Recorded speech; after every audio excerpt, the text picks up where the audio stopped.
There was, for a brief window, during the filming of this episode, in fact, Viva Cuba! Viva Cuba y America! when the bureaucratic walls between not one, but two governments began to crumble.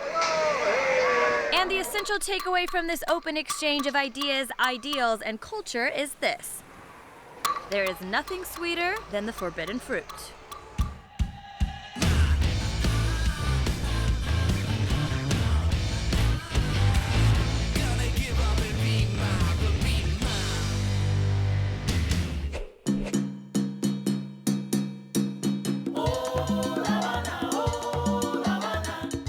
Havana today is captivating. It's vibrantly colorful, safe, warm, and welcoming, and above all, it's beautiful here. But faced with decades of civil unrest, a sweeping communist movement had captured the will of the Cuban people, when on New Year's Eve, 1958, a revolutionary effort culminated with the seizure of Cuba's capital city. Cuba tonight is an island in revolt. Under the leadership of Fidel Castro, General Fulgencio Batista, a brutal dictator, was deposed. And the goal of restoring power and prosperity to all the Cuban people became the paramount function of the state. And despite a trade embargo put in place by the U.S. in 1962, aimed at curbing the spread of communism in the West, and regardless of your political beliefs, Cuba has been moving forward ever since. So if you're looking to move around the country these days, chances are you're cruising in a classic. Yeah. When people think in Cuba, they think classic cars, because this is part of the Cuban identity. This is who we are, so we need to defend that. Why do you feel like a classic car here in Cuba will never die? Because of the embargo, we didn't have the opportunity to bring new cars, so we need to solve the situation with the cars that we had. But they look brand new, they look beautiful, spotless. How do you make that happen? With a lot of work, but it's very difficult to maintain a car in Cuba because of the embargo. And it's mechanical engineers like Diane Gutierrez that are keeping this car culture alive. A car for a Cuban is a very special thing, so... In the blood. Yeah, exactly. It's not only what fits us for work, for having fun. This is a family member. You went with pink. Well, so we use this car for city tours, and because many tourists like pink cars, Yeah. people like this color, and I also like this color. Do you have a name for her? My neighbors call it like Gansomobile. It's something like the big gay car, something like that. Big gay car. I like your big gay car. Once a month, fellow auto enthusiasts from Club de Autos Antigos a la Cubano gather to talk shop, socialize, and show off their rides. Gracias. Caliente, huh? Sí? Caliente, mucho calor. But there is only one thing hotter than the weather here in Havana, and that's the wheels.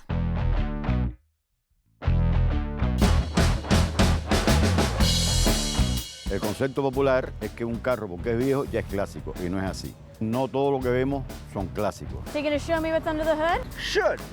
That's what I'm wondering. So what makes a car classic?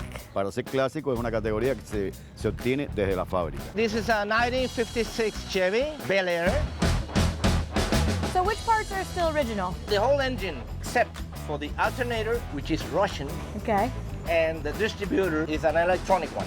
Founded in 2003, Club President Alberto Gutierrez Alonso today boasts a loyal membership of 110 automobiles that will leave you breathless. To see one of these classic cars in the States, you're like, oh my gosh, it's amazing, but there's a fleet here in Cuba. How much pride do you take in your cars and your club? A los cubanos somos una familia. Fíjate tú si estamos orgullosos que nosotros hacemos las exhibiciones de gratis. No cobramos por hacer las exhibiciones. Thank you. A body in motion tends to stay in motion, and the only thing that beats a classic is an original.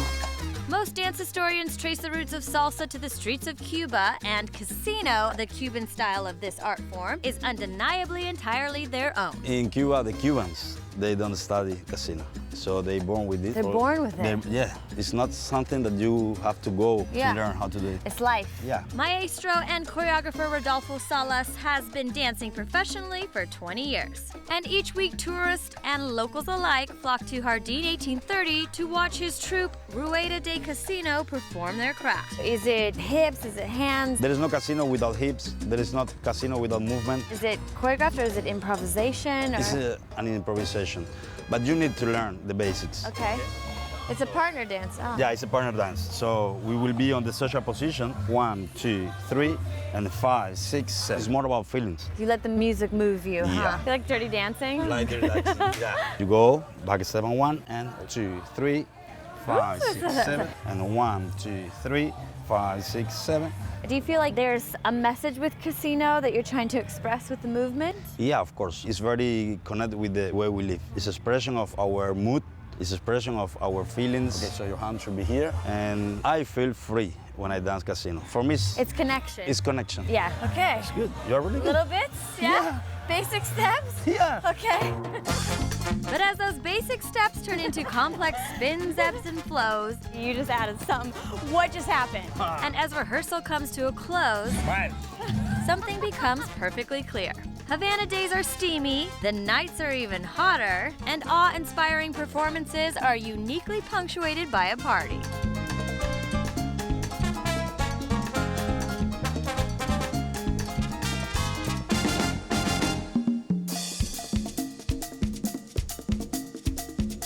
Un aplauso. Buenas noches.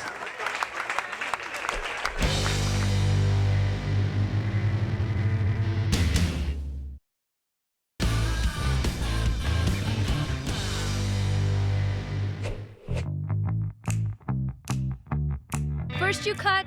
Like that. You want me to bite into this? Yeah, it's a bite. A little bit, just a little bit. Don't break it. Don't break it. I Okay, know. just spit. That's it. Let me light it for you. Okay. Then you ignite. Yeah, you do it right. And finally, you draw. You've done this before. Some people inhale, but most do not. Instead, savor the Cuban tobacco as it penetrates your palate. The process of smoking a cigar, it's very relaxed. You kind of take it in. It's indulgent. Yeah, of course.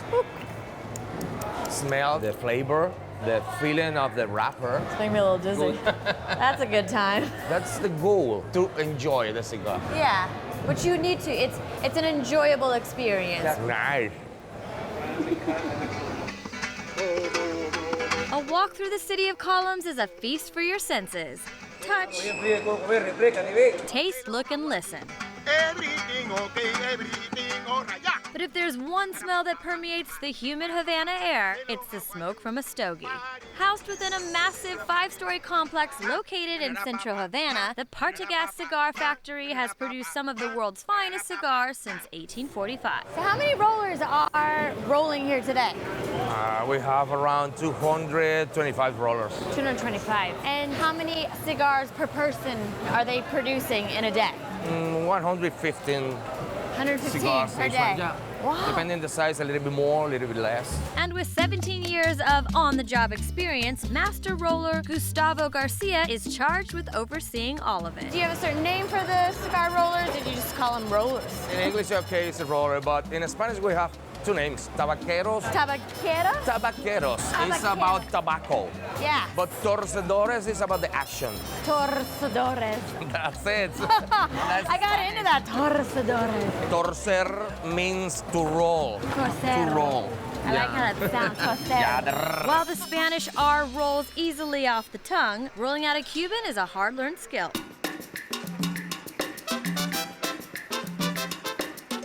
This is one of the most respected professions in Cuba, do you think? Yeah, because it's something traditional, so it became a very special job for us. What's the training like to become a cigar roller? The training will last at least 9 months. In 1 month, they have to make the perfect filler. How do we make the filler? Filler is the inside part of the cigar. Okay. So you have to make like a paper fan, just like this, and then tight a little bit. Take the ends off? That's it. Each of these leaves kind of give a different flavor? Yeah. And the blend of this one will give to the cigar different aromas, different character. Following strict recipes that dictate the number of leaves used and even the order in which they're placed, strongest flavors go in the center. One more. That's it. I got it. The decision to wrap what's now known as a bunch in a binder leaf is solely at the discretion of the roller. So you have to have Yes, like this. this one over this one. Okay. Cover, and we will roll from here to there. You're doing it with one hand Yeah, there. it's not easy Skills. holding this one. Got a little carrot stick here now. Now it's almost dressed. The wrapper is the final leaf. The leaf that will make beauty to the cigar. These leaves are from Cuba, right? Everything's from Cuba. Everything is from Cuba. The taste of the wrapper is very mild. This is all Cuban tobacco. So will be the outside beauty. This kind of has a bit of stretch to it. Yeah, stretch. Like this? That's okay. Remove this part. It didn't cut. This way, this way, this way. That's right. Good. Yeah. Everyone in this room is making it look real easy. I'm definitely Very easy. amateur over here. Years of a skill. We shape and roll. What makes a cigar perfect? It's beginning to feel. Pressing and dressing. We seal the deal. The soil and the weather in these places. It's okay. It can be fixed. We cap it off. And at the end, the skills of the rollers. This is meticulous. Yeah. Finally, we chop the cigar down to size. Got it grown in the soil, then the Cubans are making it, hand rolling it. Got it? Yeah? That's Voila. it. Talk about handmade, huh? Yeah. Legit. In fact, you can even check it on the boxes. Totalmente a mano means totally by hand. Totalmente a mano. Mwah. In Cuba, indulgence can come in many forms. Which is why when world-renowned author Ernest Hemingway first moved to the island nation in the 1940s, his third wife chose a location for what is now their museum home, 15 miles from Havana's famous watering holes. That being said, the mojito, the presidente, and the pina colada were all invented here in Cuba, as was the daiquiri, Hemingway's drink of choice, born in his favorite bar.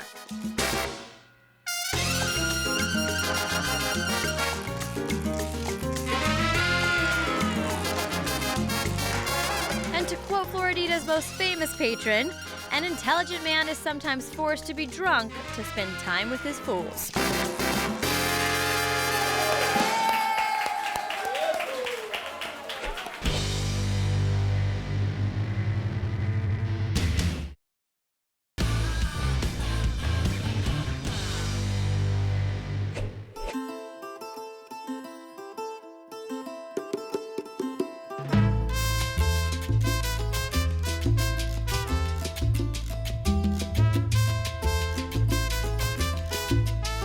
For most, the act of eating out and a variety of dining options are easily taken for granted. But in Cuba, restaurants have remained government-run institutions since the communist revolution in the 1950s. Historically, there really hasn't been that much of a Cuban dining experience. Gracias. There have been these state places that are run by state workers with state food. You're talking tables with tablecloths and waiters wearing ties. Formal. In Spanish, they say cuadrado. What would that mean in English? It'd be like sort of squared off, Like not in a very box. flexible, in a box. And Yeah. we didn't want to do that, but we also wanted to have really high quality food and like a nice dining experience. Color outside the lines a little bit. Exactly. With recent reforms resulting in easing economic restrictions, Cuba is currently experiencing a culinary revolution. This is delicious. And what initially began as makeshift meals made out of civilian houses, I'm so full but I can't stop eating, has today expanded into a community of privately owned and operated eateries known as paladars. Before you were able to open up your own restaurant, you had to open up your own home. Exactly. El paladar es el sabor que tú tienes cuando pruebas algo, ¿no? That's what paladar means? It's the flavor. Sí, claro, claro. If you're eating out, is this the normal way to go? Well, I think that's part of what we're doing that's different. Cuisine that was sort of a fusion of California and Cuba. You're both worlds. That's sort of what we're going for. We want there to be a place for that. Hailing from San Francisco, Shauna Baum and her husband, Cuban-born Paver Corre Broche, own California Cafe, a paladar that dishes out casual coastal flavors while serving as the perfect metaphor between between two realigning nations. There's an affinity between Americans and Cubans of almost like a kinship that's been lost. And so there's something here, like, for me,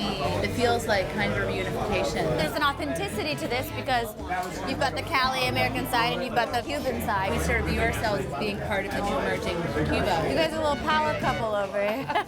And that power stems from a relaxed atmosphere, live music, plenty of drinks made with Cuban rum, an amazingly inviting full-time staff, and access to incredible ingredients. Famosa hierba buena, lo que es la hierba de mojito. I understood mojito.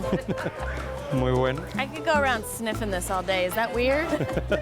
The emergence of privately run restaurants has coincided with farmers looking to cash in on their own goods. Este tipo de pimiento. Muy caliente. Muy caliente. El famoso aguacate. That's an avocado. Rutabomba, cilantro. And the limes, of course. And at local markets called agros, a beautiful bounty of Cuban produce is on full display. We come here every morning at the crack of dawn. We're buying all of our fruits and vegetables for the day. And then William's also looking for what's fresh. If something isn't in season, then is it not on the menu? A veces están perdidos. ¿Sí? They call it lost here. Yeah. Things are perdidos. There's a lot of limitations around what we're able to import because of the embargo. If a ship goes to Cuba, it can't go to the United States for I think 6 months. Wow. So there's a lot of ingredients and things that just don't come here. How do you then work with that? So we decided to really focus on Cuban agriculture and availability, especially because everything here is just naturally local and organic. I feel like Cubans are very resourceful, aren't they? La necesidad nos obliga a eso. Necessity has made us like that. Around the corner from the legendary Hotel Nacional, our bagged groceries are transformed into fuller flavors back at California Cafe. Something smells delicious. And after dedicating 20 years in professional kitchens, Chef Danielo Gonzalez Hernandez continues to redefine Cuban cooking. Do you feel like there's one dish in Cuba that represents Cuban cuisine? Rice and beans, roast pork. Rice and beans and roast pork. But this restaurant's kind of a hybrid, huh? For me, Cuban cuisine is my base. And you can taste that foundation with dishes like the tropical pineapple shrimp stir-fried in a garlic sofrito. Yum, yum, yum. You serve it just like that? Perfect, like that. Bonita. The eggplant, tomatoes, and onions grilled on the plancha. Salt, pepper. Salt and pepper. Flip? Yeah, I can flip it. Good, thank you. Welcome. See, chef. Woohoo! Congratulations. Yes, yes. And the absolute must-have, sandwich cubano. So this is pork you grilled? Yeah, we make it here on the stove. Jamón. Smoke like, yeah. What kind of cheese? Gouda. Oregano. Yeah, oregano. All stacked on toasted Cuban bread with a slathering of Garlic butter. Garlic butter. I feel like I've been buttered up. Oh, it's hot everywhere. What kind of people are coming in here? Is it locals? Are you getting tourists? I'm going on this sandwich because y'all are letting it just sit there. Todo el mundo. All over the world. If you check them up, they go coming. Part of what's really important for us, though, is we really want a place that's also for Cubans and for tourists. So it's authentic, but it's still open. A lot of people sort of say that, but you have to create an environment that's comfortable for everybody. So do you feel like that's kind of your mission with this restaurant? To make that happen is a lot of work. Yeah, and kind of a labor of love. Should we cheers to Cuba? Future of Cuba. Cuba! Just makes me want to boogie.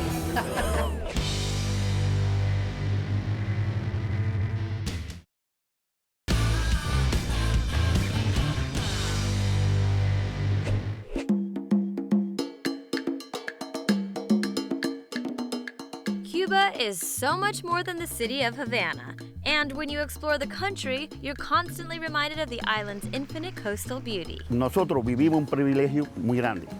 Tenemos diferentes puntos en la costa donde un agua tan transparente está muy clara y llena de abanicos, corales, está muy linda. Muy bonita. Muy bonita. Do you ever feel like there's a bad time to swim in the ocean? Hay tanto calor, los cubanos lo que hacen es venir todos los fines de semana y meterse en el agua. But there's one beach in particular, maybe more than any other in the world, that's directly changed the course of international relations. Playa Girón, that's where we're at right now? Sí, es Playa Girón, ubicándonos en la bahía de Cochino y por esta zona es playa. On April 17, 1961, some 1,400 Cuban exiles descended upon Cuba's southern shores. Mr. Castro has said that these were mercenaries. Que los mismos cubanos que habían salido del país anteriormente estaban en desacuerdo con las ideas de Castro, por eso ellos deciden venir todos aquí a invadir Cuba y volver a tomarla como anteriormente existía antes. Financed by the United States government with military support provided by the CIA, The invasion was met by Fidel Castro. Cada uno de los mercenarios traía este juego, era personal de cada uno de ellos. 20,000 Cuban soldiers. Este es el uniforme que usaban las milicias nacionales revolucionarias. This is what they wore? El uniforme. Uniform? And the operation, which was fraught with problems from the word go, el movimiento de las tropas cubanas, was over after only 66 hours of combat. Y por aquí vamos a ver entonces los cubanos victoriosos celebrando con júbilo. They look happy. But today, whether you snorkel with Rogelio Garcia at Caleta Buena, or tour the exhibits with museum technician Lejani Carballo Reynaldo, so 2 p.m. it was going down. The Bay of Pigs remains as beautiful as it is culturally significant. It's amazing to think that such impactful world events happened here. Es verdad, pero lo que después, la historia fue la que hizo darle más fuerza y más popularidad al lugar. What is the Cuban reaction today? How do you feel about it today? Siempre se le ha dado mucha importancia al suceso de Girón porque de eso venimos. And it changed the course of history forever. Sí, cambiaron el curso de la historia.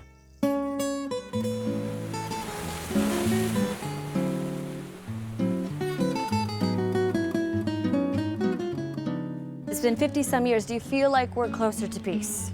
Por más que yo quiera. Eso esperamos, porque en realidad somos todos personas y nos gusta mucho la paz. Time waits for no man. I invite you to go to Cuba. But time is relative. And to see what happened there. And with better understanding, you come to realize that a dignified country like Cuba is not really lost within it. Cuba is a wonderful place, good beaches, blue sky, and good people. Because with a vibrant past to build from, tomorrow promises to be an even brighter future.